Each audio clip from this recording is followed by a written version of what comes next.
Welcome to episode 424 of the Barcelona podcast, brought to you by the Blue Wire Podcast Network. I'm Dan Hilton, and he's Levon, aka Barcelev. And today, I've got the good news and the bad news you already know. Barca is finally back, again, after that World Cup break. That's the good news. But we have to talk about a draw with that team from Canea as the first result of the year. That's the bad news. But at least, Levon, it's good to have club football back. That's for starters. And I find, for me, it definitely keeps me more organized, and I feel almost stable, even though it gets me quite a bit more busy. I feel like for me, on the podcast side and the YouTube side and all that stuff, I'm not creating content from scratch because games are actually happening and I actually have something to talk about. So I feel like I'm a little less stir crazy. Yeah, I can imagine. Enjoy it. Yeah, I will. I'm just happy that Barca is back because, World Cup is nice and all if you care about those things. But for me, Barcelona is the only football team I really care about. So let's bring it on. Yeah, no disrespect to the Denmark-Tunisia game, but certainly for me, I cared about the final result, and the knockouts are exciting for the World Cup, and I care about the U.S., how they're doing, and the Barca players, how they're doing, et cetera, et cetera. But yeah, when it was the 42nd minute of that Denmark-Tunisia match, I'm like, oh, I waited 4.5 years for this. And no offense, again, either of those teams, but it's a knockout competition. It's a different kind of game. We even saw in the Liverpool-Brentford game this afternoon, which is like, there's something a little more wild about club football. Like there are upsets in club and knockout competition in the World Cup, but it's just, the club football and competitions are happening so fast and you got to use your full squad, it's whole thing. So anyway, we're going to focus though, and today talk about the 1-1 draw with Espanyol.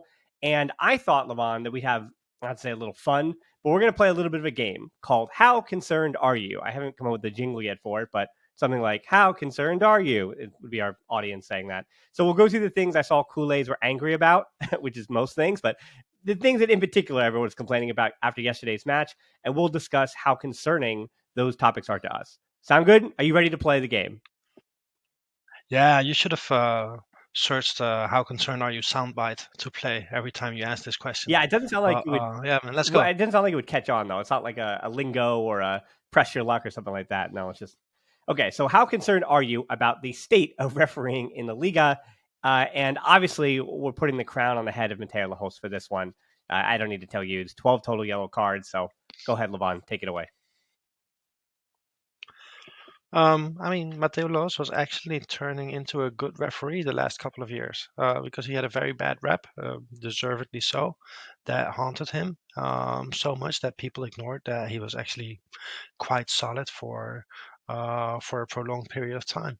But he followed up those years with little negative incidences with two complete disaster classes, which are the Holland-Argentina game, in which he pretty much got everything wrong, and the game against Espanyol, which was just ridiculous. Nobody knew what was going on. Jordi Alba didn't even know that he was already on a yellow card. None of the players understood why yellow cards were being given. He allowed Xavi to substitute two players in reaction to the Espanyol players being sent off. And after that substitution, he used video refereeing to overrule one of the decisions that he made. It was just it was a crapshoot. It was completely absurd and very upsetting. I'm happy that Xavi did not use it as an excuse. Xavi, the captain, was always full of excuses. Xavi, the coach, is not. So that is something that I'm very happy about. But man, the refereeing in La Liga is not good. But yesterday was the 31st was a new low. It was incredibly bad. Yeah, I think you and I might disagree later on in the show, but not now. I agree on every one of those points that the state of refereeing in the Liga has, I think, taken a little bit of a step back this season. And I think it has a lot to do with the fact that Mateu Lahoz is, we'll say, the most famous referee in Spain. The Federation sent him to the World Cup. I mean, FIFA agreed that he's one of Spain's best. And so to have him on such a public stage at the World Cup, to have him I mean, not to say that any Barca Real Madrid match is a big stage, but he's done a lot of Barca games. He's done a lot of Real Madrid games, Atletico Madrid games. He gets the big games. I mean, one of the big time referees, and I think the moments in particular where things really went haywire for him, and I kind of felt like, he's been in La Liga since 2008, so you and I are very familiar with him. And as I agreed with you too about, I think there was a reputation he built making a lot of mistakes early on in his career, but I think he did, as you said, have a string of years where he just got better. Was every result, I mean, was every decision the one that Barca fans would have wanted? No. But I think he got things wrong for Barca. He got things wrong for Madrid. He got things wrong for Cadiz. He got things wrong for, Mm, whoever. And then he also got yeah, most things right, and he could handle games. I mean, he's still a bit of a drama queen. He's quick to fly off the yellows. We know that. That's his reputation. And so I think some responsibility does go on the teams where, okay, we have Lahoz, so it's already going to be contentious, so we have to kind of keep things in check. But there was two moments in particular where I think he'd already lost the match. So by the 14th minute, he warns Ansu. I think it was on it was on a corner, is what it was. It was a corner for Barcelona, and he pulls Ansu and kind of gives him a warning, like, "Oh, that's strike one." And then about 6 minutes later, Ansu clips somebody on the right wing where he didn't give the yellow, which is good, but he gave him like a strike two at that point. And then by the 26th minute, Ansu brings somebody else down and gets a yellow. And I felt like at that point, he had already kind of established it wasn't necessarily onto second or third infractions. Because again, I don't think either of those were deserving of the yellow. It was that I think he'd warned him 3 times, and that third time that he warned him on the 26th minute was when he also gave the yellow. I thought the corner warning was the problem because that to stop the corner was about to be, if you remember this, the corner was about to be played. hmm Then he stops play, blows the whistle. It was like a minute and a half where he brings Ansu over, gives him a firm talking to and all this stuff. And I know we didn't see what Ansu was doing, but there's no way. I mean, what was Ansu doing? Did he go up in the stands and punch the players' kids? Like, what was happening? That took a minute and a half. It felt like an hour, but a minute and a half to warn Ansu in like the 14th minute of this game. That up to that point, I know it's a derby, but it wasn't like that contentious.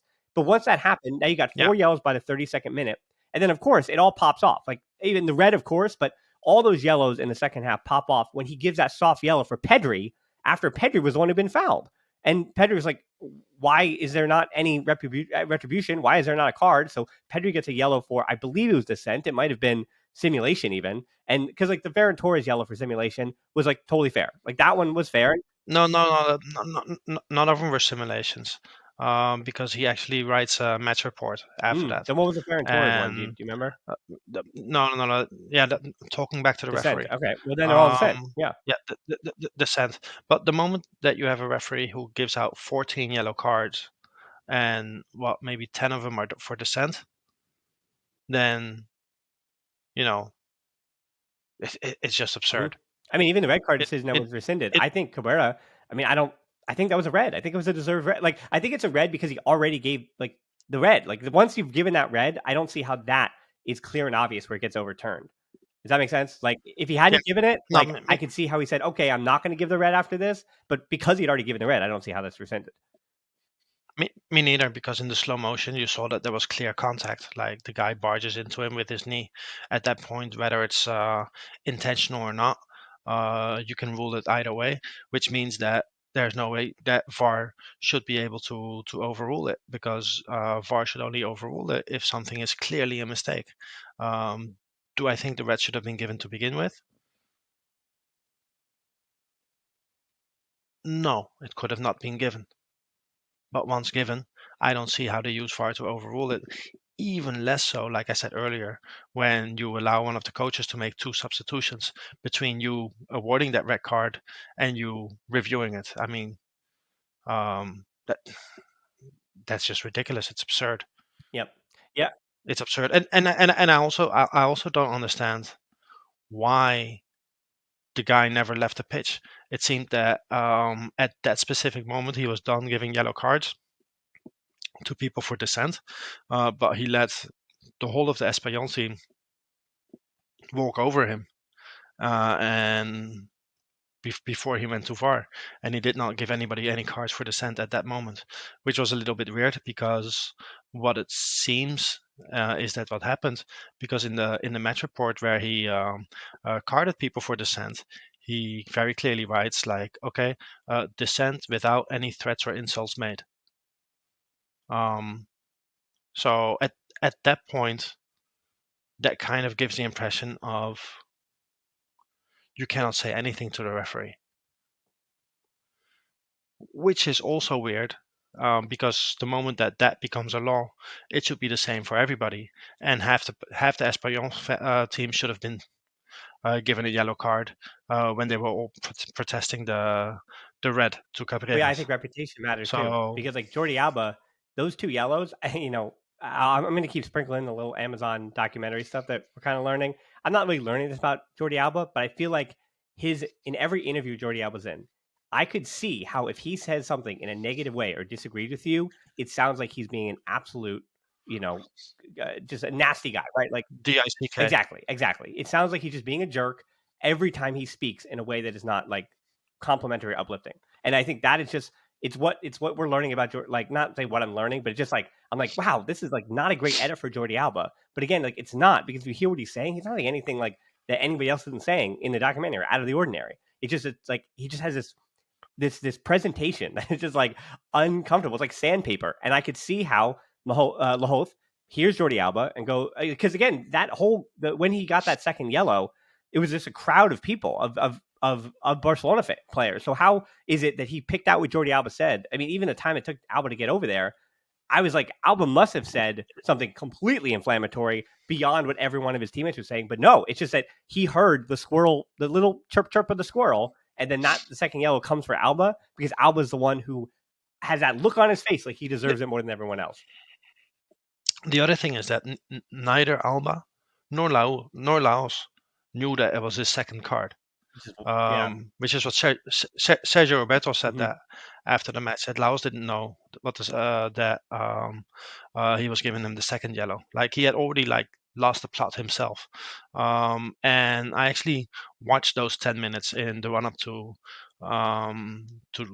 this podcast to see what happened. And you can see Laos giving the card. And then usually when a referee gives a yellow card, the red one immediately follows. But here's just like 1 or 2 seconds in between when Laws himself also realizes that it's a red card. And you also see Alba does not react at all to the yellow card either. But then when Alba receives the red card, you see Alba looking at him like, what the hell is going on? Yeah. So I mean, it's just ridiculous. I will say, and I think a lot of your listeners will not notice, that whenever Mateu Lahoz is in an interview or on TV, he seems like a thoroughly likable guy. Yeah, I've gotten that impression too. So yeah, I can say that about him, but my God, no, it was just terrible. Yeah, I mean, even the way that Xavi, the presentation between those two, like I had brought up that somebody was like about communication, right? Like, is he communicating properly? And it sounds like he and Xavi actually have a pretty good line of communication. Like the coaches seem to be, fine with him personally, and it's just like him as this character, this referee. So speaking of Xavi, though, we're going to pivot because it sounds like, and I know that the aggregators, who don't like our podcast, is going to say that, well, the Barcelona podcast, they're biased because they talked about and blamed the referees for the first 14 or 15 minutes of the show.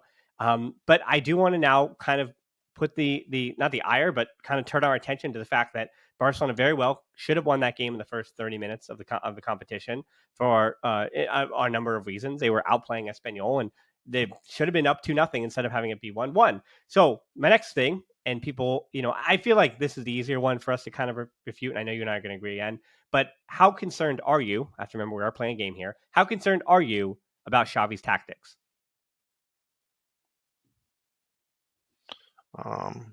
I'm sorry, who am I to be concerned about Xavi's tactics? Well, it sounds like, I think that's the game. How concerned are you? It sounds like not at all is your answer.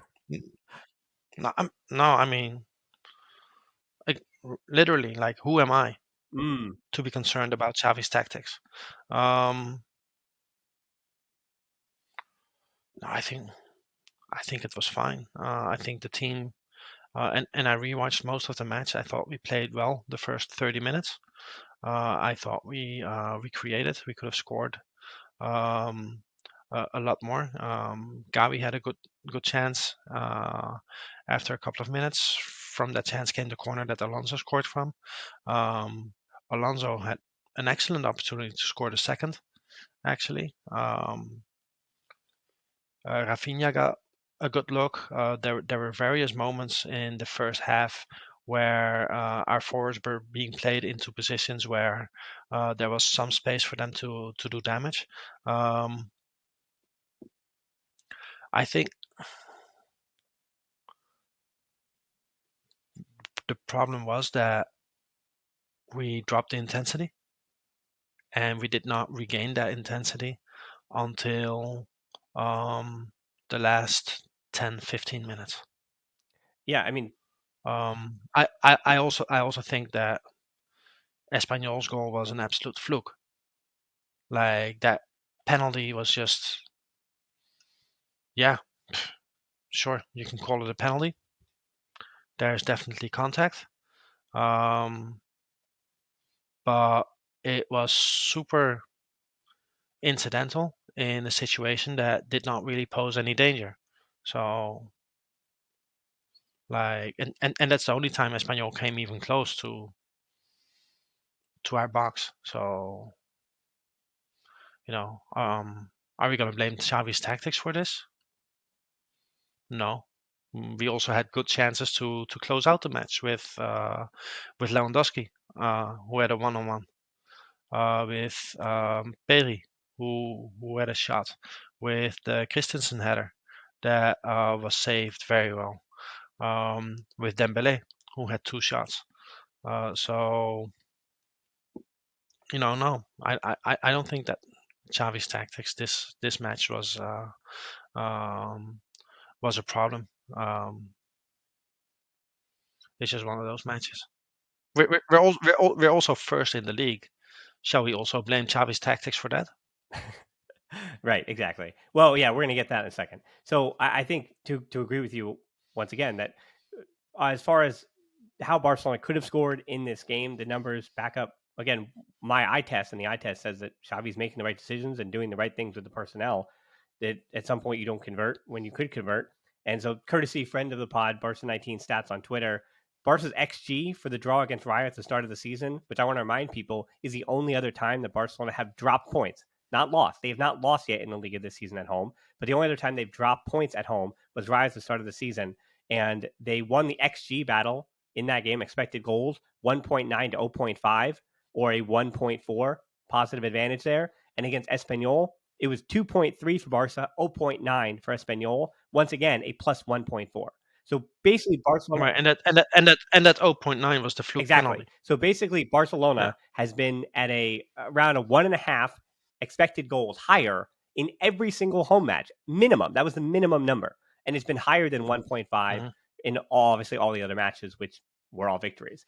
And so, and to speak a little of those tactics real quick, I don't not say I don't know what people expect them to do differently, because I think the argument, and we can get really into the bad part of this now, and people obviously, you can't take too seriously those who are going crazy about the squad saying this player can't play for Barca, this player can't play. You know what I mean? How Lewandowski and Pedri are the only two that are safe from that kind of criticism.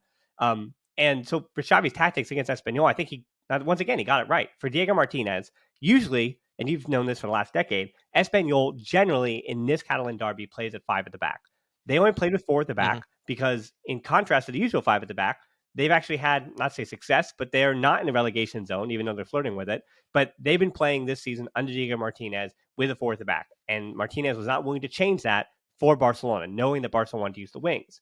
So what Martinez attempted to do was he wanted to defend narrow. So they began by defending quite narrow, did Espanyol, which for Barcelona obviously means you're going to be wide open on the wings. And so we saw a bunch of diagonal balls from Roberto, from Alba. I mean, Alba's pretty good at hitting those. We saw them from De Jong had one or two. Gabi even had one. And so if you're going to be hitting those diagonal balls, that means there's plenty of room to run on the wing for Rafinha in particular, because they were overloading the left side like we saw last year. Same thing again. It's overloading the left side, switching the play over to either Rafinha or Dembele, who's a 1v1 winger on the one side, who's elite at going 1v1 situations.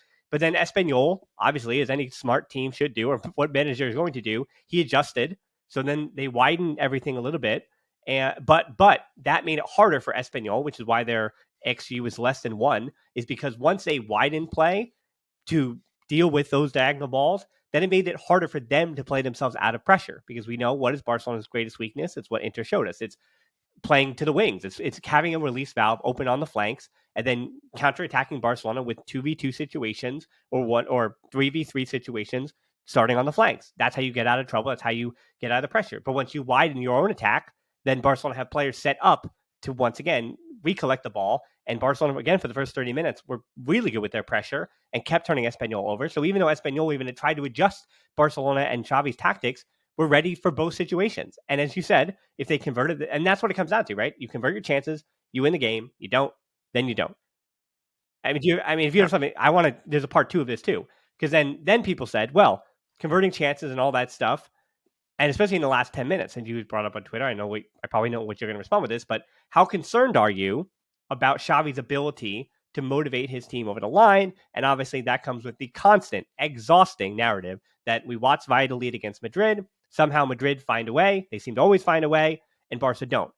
And again, that's what the internet tells us. But I not take words out of your mouth, but we know that over the last in 2022, honestly, Barcelona have 34 wins, only 4 losses in 43 games, and 83 total points in a hypothetical 2022 calendar La Liga table. Madrid has 78 points in one less match. So even though there's a feeling in us that says, oh, Madrid have that killer instinct, in the league over the last 12 months, that again, over the course of 2 seasons, 12 months, Barcelona are the ones who've been finishing games.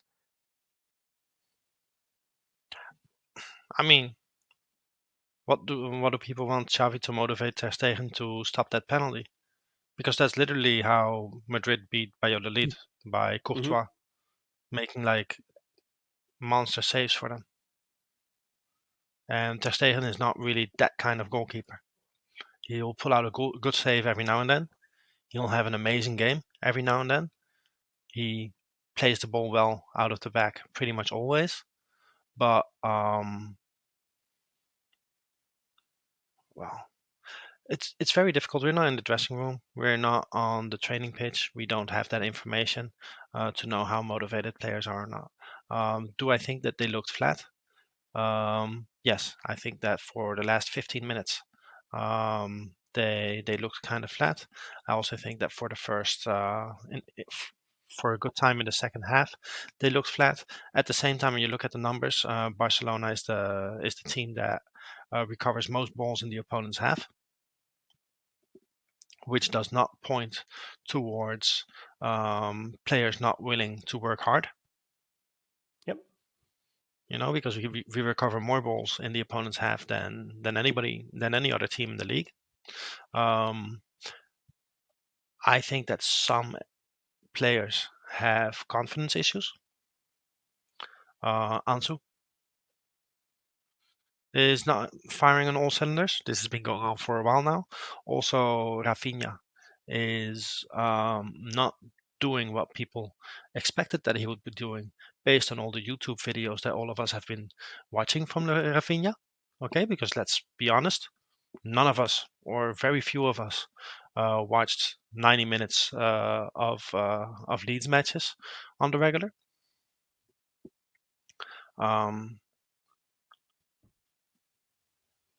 I mean, we had the midfield that everybody wants. I thought Frankie played quite well. I thought Pedri played as poor as I've seen him. But I also think that Pedri plays too many matches. So that is not a motivational issue. That is more of a, hey, we cannot play without this guy issue. Who else? I thought that Alonso actually had a really good match, not just his goal, but he was really solid in defense as well. But he was either unlucky or clumsy on that penalty, however you want to call it. I thought Jordi Alba played reasonably well, though I do think that he should have ideally avoided that yellow card. But then again, it was the Mateu Lahoz show, so those yellow cards were maybe unavoidable. Yeah, no, I don't think we can point to anyone and say, hey, they were not motivated. Yeah, I mean, I think people bring it up too, and to once again go back to the Amazon documentary about they're again psychoanalyzing the little that we saw into these locker rooms over the course of the last 3.5 seasons while they were filming that. Like, so obviously the introduction of Kike Setien is not showing well on him. The inability to command that room in that first conversation seemed to dictate the way that it turned out for him. And so people are trying to extrapolate I too haven't much watched from it yet. that. Yeah, I mean, it's I for people like you and I who are on the pulse of the team every single day. I turned to my wife halfway through the third episode and I was like, I don't think I've learned a single thing. Like, if anything, I'm like trying to Mhm. kind of judge vibes. Like, you get to know Ansu a little bit better, which is nice. But other than that, like, you don't really garner anything. Like, it is nice to see. Like, if anything, for me, it's validating because when Xavi first got his start coming over from Al Sadd, and I did that Xavi. What are his tactics going to be at Barcelona? For me, it's validating because the things I hear him yelling in training is exactly what he promised he would do at Al Sadd, and then I said that he would try to do at Barcelona. So if anything, it's validating to like me saying, "Oh, I care and think about this team too much." At least I know. Okay. At least Did, I know did, what Xavi's trying to do here, and I was right that that's what he's trying to do. didn't he play three at the back in El Sad though? It was, yeah, but it's a philosophy. There's a principles of like how he Hmm. wants to press and things like that. Like, Okay, it's about sure. using more width than we saw from Koeman and Setien. It was like, again, very simple things, and then things that we know about what you do with possession and positional play, things like that. But yeah, I mean, it sounds Hmm. like, again, I knew that you and I were going to agree on the Xavi point here because obviously, if Xavi's going to do all that winning, one lack of or what drop points are always going to create some kind of inflammatory response. We know that's the case, especially when it brings Madrid back level in the Liga table. But okay, so the next two, the three things that we've kind of already touched on, and you touched on, was how concerned are you about Ansu Fati? And I think of all the ones on our list, this is the first actual real one that we have to answer here. Yeah, no, I'm quite concerned. When I was in the stadium, and this is the first time that I actually made that comparison. Bojan popped up in my head, and I thought, oh my God, Bojan also scored goals for Barca when he was 16 years old. But then it Mhm. all went to ruins. Now the situation was not exactly the same because Bojan had anxiety issues, and um, the pressure of the top game was just too much for him. Um, I don't know if that is what is happening to Ansu. I think people are using the crutch, saying that it is his knee, but we've talked about this before. To me, I don't think he looks slow, and when Ansu was playing really well, it was never because he was faster than everybody else. It was just because he had really, really, really good timing, a really good sense of where to be, and he had that killer instinct as soon as he had the ball. This is not something that I don't see him being half a second slow or half a step late. Um, I just think his timing is off. His confidence is off. I also think, and this is something that I was always against us getting Haaland because of what that would mean for Ansu. And I think maybe Lewandowski being such a focal point of the attack creates less space for Ansu to actually operate in, because the years before, when Ansu played really well, I think, well, no, there was one year when Luis Suarez was playing as a nine and Ansu already broke through. So that kind of punches holes in my theory. Well, I mean, yes But and the, no, but because but but the two seasons after that, there wasn't really a nine. yeah, So I mean, and not even necessarily because Suarez was a bit. I would have to look at a real heat map, but Suarez was a bit more not able, but more willing to, especially in the attack, to go out to the wing and allow space for Ansu to come into. Lewandowski occasionally comes to the wing, but not often. Like, very rarely do they switch that the left winger and the center forward. Usually, Lewandowski is occupying those center backs. I mean, He's more of a target man, exactly. Lewandowski. And I think too, I mean, a huge part of this too is the way, again, the right winger was Messi or somebody else, because Messi also, with that gravity, by coming over, he wasn't necessarily setting up in the box. Messi was dribbling into the box, coming into the box, which leaves, as you said, Ansu wide open. Yeah, exactly. Yeah. But then again, when Ansu plays with Spain, Spain don't have a true nine, and Ansu is not really doing as well for Spain either. So it's a weird one. All that we can do is hope for the best. Um, I I think there's the usual assortment of idiots on Twitter that are already talking about how, hey, let's sell him. No, like give him 2-3 seasons, however long he needs, until his contract runs out. Like, I don't think that the club needs to make money on Ansu, because he's still incredibly young and he still has an incredible potential, and I hope that we will see it. I think in general there are a lot of players like even Ferran Torres. He's still 22 years old, so I think about Chelsea letting Mohamed Salah go. I think about Chelsea letting Kevin De Bruyne go, and how good those players eventually became. Now, I'm not saying that Ferran Torres will become a Mohamed Salah, but what people need to understand is that not everybody at 22 years old is going to be as good as Messi was when he was 22 years old, or as good as Pedri was when he was 18 years old, or as good as Mbappe was when he was 22 years old. No, some players actually become really, really, really good when they hit what was usually considered to be the prime for a footballer, 25, 26, 27 years old. So I don't think that there's a reason for us to be overly critical with all of these players that are still very young. Yeah, I think in the case of Ansu, where I tend to err with that concern is exactly what you said. I think there's a difference between ability and decisions. And again, not to go back to the numbers here, but even in that game, the numbers tell you that it's not that he cannot do something, it's that he's not making the choices to even try. Right. So it's like, as far as like what he did so well early on was that he would drive. He wasn't necessarily a dribbler, but he could drive forward. He could take a player on that he needed to get past, right? He's not going to dribble through six, but he could take a player on the wing, be strong on that side, then come inside, not even with the ball, but without the ball as well, with his movement, just get into great positions and ultimately also score goals. And what we're seeing now is a player that is kind of, I mean, he's a bit more conservative with the ball. I think he was uncharacteristically untidy in that game. We're going to get to Pedri next, and Pedri was the same way. I think they were just the two of them, that partnership.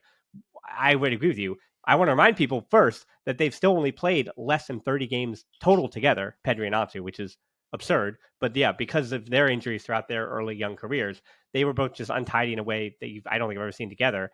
And you're right. It's not even that the knee physically is the problem, because the club has set out and given words over the break that Ansu will be getting a more prominent role in the second half of the season. And even though he had a lackluster World Cup, Xavi started him right away, put him right in the starting lineup. And so that tells you the club is meaning what they say, that, hey, Ansu is going to be important for us. And in that game, even, he was only dispossessed 8 times. And I always say that, like, for wingers, if you're dispossessed from 10 to 14 times, especially Dembele, like, that's something you can live with. It's when Dembele's like 17 to 20 where you go, that's a little bit too much. Like, he's got a hold of the ball, because it means some of those are going to be in bad spots. But he was only dispossessed 8 times. He had the 2 shots off target, lost 2 of his 9 duels. They gave him the ball 10 times. Exactly. So it's still not great. And then even on the dribbles, most significantly, he was only 0 for 1 on his dribble attempts, which tells us, like, he wasn't attempting to drive at anybody. He wasn't attempting to go at anybody 1v1 in those situations. But what are his historical stats for dribbling? Because dribbling past players, like, he occasionally dribbled past players, but it's not the main part of his game. His dribbles, I think people are viewing him right as like this Dembele or Rafinha, whatever. He even at his peak was dribbling half or a third of the times that they do per match, right? It's like, what is, and I would go back to the tactics of Xavi. Whether it's Ansu or whether it's Ferran, whoever's on that left wing, their job, like, you have to understand, their job is not to be the complete balance to the right wing on the other side. The right winger's job in Xavi's system, at least the way that the squad is constructed at the moment, with a left back even that gets a bit more forward, involved in attack, whether it's Balde or whether it's Jordi Alba. And that's why Marcos Alonso isn't playing left back at all. The left back gets forward a bit more, overlaps with whoever left winger is. They overload numerically that left side. Then you cross it over to the right side for the dribbly right winger, and he goes to town. That's why when you put Ferran Torres on the right side, it's Armageddon. It does not work. It's like throwing a pebble into a volcano. It's not going to happen. Well, sorry, that's terrible. It's actually the opposite of that because something actually does happen if you throw a rock into a volcano. But you get the point. That's not what Ansu's job is. And my concern for Ansu, though, is it's not say pretty high. I said it was code orange yesterday or with my match review, and I do kind of stick to that. I'm code orange because we have seen clubs like Barcelona, not necessarily Barcelona, but clubs like Barcelona. You mentioned Chelsea. When you have a young player like this who looks lost, the club, especially where Barcelona financially is at the moment, there is a thing where they go, what are we going to do for money? This player is lost to us. We have to recoup something. And you hope that it's not Ansu, because yes, Ansu is like, I wonder what would we be doing if Ansu wasn't from the academy? Because right now he re-signed that new contract on wages not befitting an academy player anymore. He is now on a actual first team big boy deal and expected to give you big boy results, right? So how long is the club going to be patient with their financial difficulties with Ansu? I agree with you that they should just stick it out, right? But I think there is a real concern for me that the club is going to get a little antsy and saying, "Oh, we're sitting on our hands. We need a big deal to be made." If Frankie doesn't want to leave and we have to sell somebody, and you know what I mean, then Ansu winds up being one of those names that is just at least thrown out into conversations and things like that. So I'm concerned about his future because I also know, again, I do work with players. I coached. I play, I actively myself. And I can tell you that there are days that I'll get in the car and I'll say, I personally, as a player, was not assertive enough. And that's one of my issues as a player. So I really do like empathize and feel for Ansu. Like you can see it in his eyes sometimes where he used to be able to do something. He knows he could do it. And there are days when he's just not being assertive. And if he's not going to be assertive, I know those days. I know I failed. Because it's not that I haven't done well. It's that I haven't done the thing that I would expect myself to do. So I haven't been to my level. Again, I haven't hurt anybody. I haven't hurt the team. But my lack of assertiveness is like denied my team and denied me the full potential that day. And I think you see that in Ansu. It's the same thing. It's just like he's not being assertive in certain ways. And I mean, it could even be as little as something as simple as not being as tidy as he normally is with the ball. Like he's not amazing. He's not a technical wizard, but his link up play is much better than what we saw yesterday and what we saw at the World Cup too. Yeah, but also like there was a play, I think in the 10th minute, where he receives the ball. He just has one defender in front of him. He doesn't often dribble past defenders, but he's quick enough to make space for his shot. And he did. He created space for the shot, and he just scuffs it, and the shot goes like 2-3 yards wide. Whereas, the Ansu that we used to know would create the same space for that same shot, and he would just bury it. Now, why this is happening, I can't explain. In the same way that I cannot explain how he used to score every ball that he touched. His goal rate. I mean, previously. we spoke that last year. His goal rate before, from the age of 16 to 18, was what was it? The second highest of any 16 to 18-year-old in history. I think it was like just Michael Owen had the only higher goal rate than Ansu Fati from 16 to 18. So yeah, it was not to say that it was impossible to keep that up, but he would be an all-time, like we'd already be looking at him as in the same caliber as Mbappe, and he's 4 years younger, but as Mbappe and Haaland already. That's the class we talked about him if he had that goal rate this season. Absolutely. Yeah. No doubt. And that's also why you don't sell Ansu Fati when he's 20 years old, or 21 years old, or 22 years old, or 23 years old. If he still plays like this when he's 25, then okay, just don't renew him. Yeah. Or renew him on a low deal for him to be a squad player. Yeah, because at that point he's a player that needs something, right? If he's still like this at 25, it's not like he's going to land somewhere else. Like it's not like he's going to land on his feet. Like, it's going to be a hard landing. Yeah. No, and how old he's 20 now, right? If he's still like this when he's 23, 24, then yeah, I'll be worried. And I'm already worried now, of course. But hey, it is what it is, and often in life, especially in sports, it is what it is, and it is not what we would like it to be. Yep. All right. So speaking of Ansu and future stars and things, Pedri, I think, is our last topic to talk about with the Espanyol game. And this could be a quick one too. Obviously, just for the case of debate, I am very, very, very, very, very concerned about Pedri and where he's receiving the ball. Of course, because Pedri yesterday, now Levon, strap in for this one. He actually turned the ball over 12 times, which is the highest and most that he turned the ball over in any game in the Liga this season. And that Yeah. is 3 to 5 times more than usual this season. So of course, World Cup and picking the ball up so deep, I'm so worried about Pedri. I'm kidding. I'm kidding. I'm not worried. I'm not saying I'm not worried about Pedri. I think, but structurally, I'm not worried about where Pedri is receiving the ball. Because I think here in the U.S., the ESPN guys kept going over and over and saying Pedri has 0 assists in the Liga, and they kept bringing that up as like that's a point of concern that Pedri has 0 assists in the Liga. Mm. But then they were not drawing attention to the fact that Pedri, his heat map this season keeps going farther and farther back. So I think the real question we're asking for Pedri now is not, I'm not worried that he's receiving the ball where he is. Because especially with Frankie de Jong starting with him, Frankie de Jong is going to get forward and dribble into those positions a bit more. And then so Pedri's going to cover for him. And then when they recycle the ball, he's going to be starting in a deeper position. So he's not going to deliver the final third ball that people expect him to and get that assist that people want him to and expect him to be. He's not the attacking midfielder. He is kind of almost a box to box midfielder, if anything.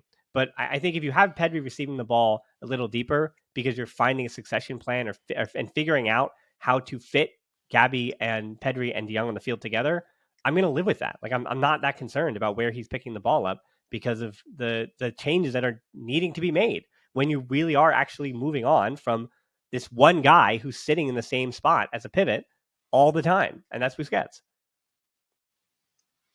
Yeah, I mean, I have two minds here. On one mind, even last season, it was already clear that I think last season maybe Gavi even had more assists than Pedri in a lot less playing time. Um, Although Pedri was injured also for some time, but per 90 minutes, Mm-hmm. I imagine Gavi had more assists because I remember a lot more assists from Gavi, even though Pedri is the more consistent passer and Pedri has more pausa. Um, Gavi was the guy who somehow always came up uh, with assists. I also think that Gavi is maybe a bit more of an aggressive goal threat. But then again, Pedri has more goals. Pedri started adding scoring to his Yeah. game last season, and at the beginning of this season, um, it seemed that Pedri and Lewandowski were connecting extremely well together.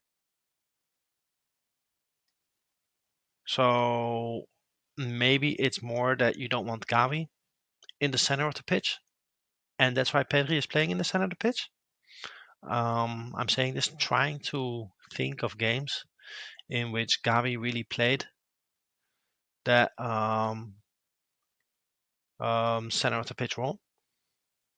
Can you think of any? I think the Villarreal game, the 4-0, was like the only one that comes to mind where he was quite involved. And they were almost, it was almost a 1-2-3 where De Jong was the deepest. Hmm. Pedri was basically in this middle. So instead of thinking of that, you think of the pivot and then the two interiors, it was actually like a defensive midfield. And I do a lot of college soccer, so I see this a lot where you see basically this, what is it called? Like a stopper, right? And then the midfielder in the middle that's literally just a center midfielder and then an attacking midfielder. And Right. Gabi basically played as the attacking midfielder diagonally over like to the right shoulder of Pedri, and then Frankie De Jong was in the core behind both of them. Right. So, I mean, in the three-man midfield, either you have two holding mids, of which one goes forward more often, and so you have like two in the back and one forms a triangle Mm-hmm. up top. But usually in Barcelona, it's the reverse. You have one holding mid and two are up top. But of those two on top, there's always one who is a bit more focused on controlling the game, and the other who's a bit more focused on getting into forward positions. So a quick analogy. This used to be Busquets as a holding mid, Xavi as the controlling Exactly. I was midfielder, about to say this. Yep. and and Iniesta is the more creative midfielder. Well, I think the reason is that Pedri does not play as an attacking midfielder is Gavi does not have the positional sense that Pedri has, and not only does he not have the positional sense, but as an attacking midfielder, Gavi has more of a license to press wildly Yeah. and and, and aggressively without giving up as much vulnerability in the back with the space that he would leave behind when he does Which I want to press. add to, which I want to add to Uh, that point that what I just discussed about Xavi's tactics coming in. Xavi said that he wanted one of those high interiors to be basically that free roaming presser, and that's why Gavi okay. is so favored by Xavi Oh, there because you go. Xavi admitted that coming in that the striker and the high interior, whoever the right high interior is, are the two that are going to press in such a fashion in those spaces on the field.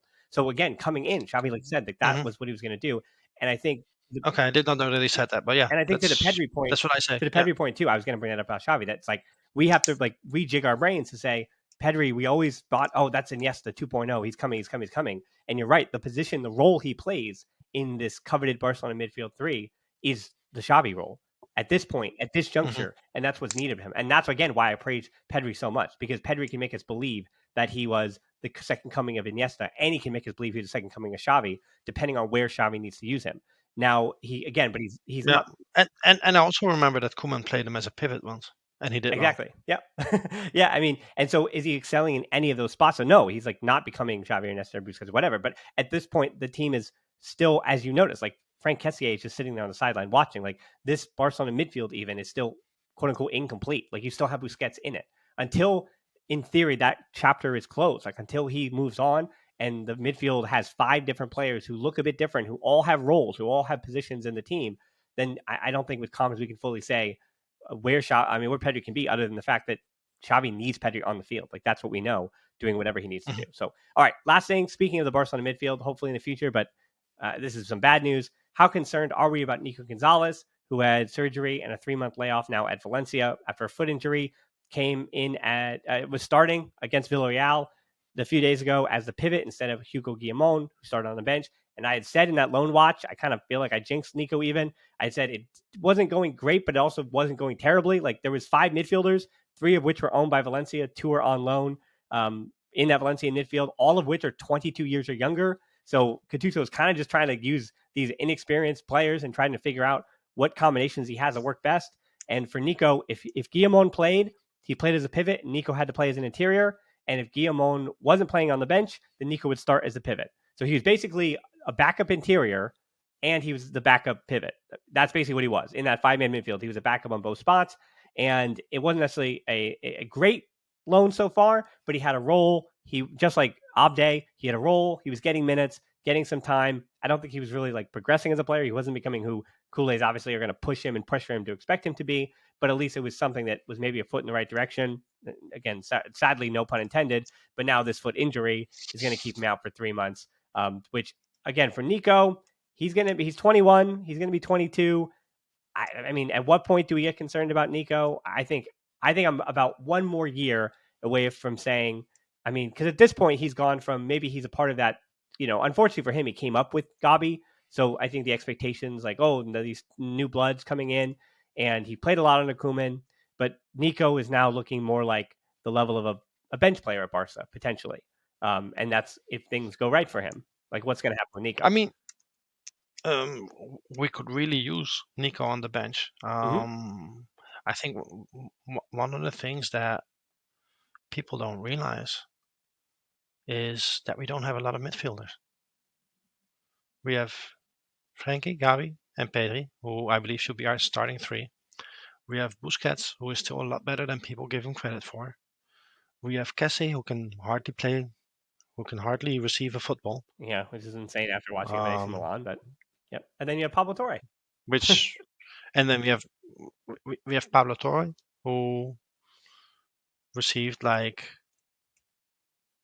one game against I don't even remember which Eastern European country that team was from. Victor Pilsen, from Czech Republic. Right, against Victor Pilsen. He scored a goal. He scored a goal, but he also, well, some people say he looked good. A little chaos. I Positionally, I positionally, he thought left he a lot to was be desired. okay. I thought he was okay in flashes, and he was also poor in Hmm. flashes. But what is beyond the doubt is that he was not getting the minutes that a lot of people were hoping for when we signed him. So and that's it. And Yeah. then in Barca B we have a 15-year-old kid who everybody talks about. But No. Yamal's no, at the uh, U19s. he's 16. He's 15. Yes, He's he's six. 15. Is at the he's at with the Yeah, U19s. yeah, that's what I'm saying. He's 15. Yeah, with the U19. He's not even a midfielder. He's a winger. So I mean, there's no to that point. There is no midfielder coming Okay, later so on. there is no It was midfielder. Gabi. Like Gabi So was that generational midfielder that was yeah, coming, and he's already there. So. so so right now we have six midfielders, of which one is Kessie, who I hope will turn things around, but he has shown no signs whatsoever. It's still early Yeah, though. second half cannot be as bad as it was. You And know, again, the optimism is that he, a new player does take time to adjust to a system. And what's the hardest spot in especially especially a midfielder? especially Yeah. especially a midfielder with his specific Hmm. attributes. Um, so that there is still hope, but it's not a given. And Pablo Torres, who seems to not be ready. So we only really have four midfielders then. Of these four midfielders, Pedri cannot play all the time. Gavi is only 18. Busquets is already 34. Like, we're incredibly short in midfield. So losing um, losing Nico Gonzalez to Valencia a couple of days before they decided that, hey, let's sell Pjanic, was incredibly unfortunate. Hmm. And I I understand and I agree that even after we tell Nico that it's yeah, fine, go on loan in Valencia, um, to get Pjanic's salary off the books was very important for the club. So there I'm not complaining about it. But what I am saying is that Nico would have gotten a lot of minutes had he stayed. Yep. Because And it is it's a loss. It's a tremendous loss for both the club and for the player that he left to Valencia. yeah. As I said, I would not. That loan has not been a failure. Like we've seen Barcelona players fail on loan. I would not. I was not giving that Valencia loan a failure, but it also was not like an overwhelming success. It was very much like a kick the can down the road. Is he a better player? Is he not? I mean, the second half of the season, I think, would have been at Valencia something useful for him, some useful time. But Mhm. anyway, as far as how concerned are we about Intercity? Well, we're going to end the podcast here because I don't think Levon and I, again, Intercity.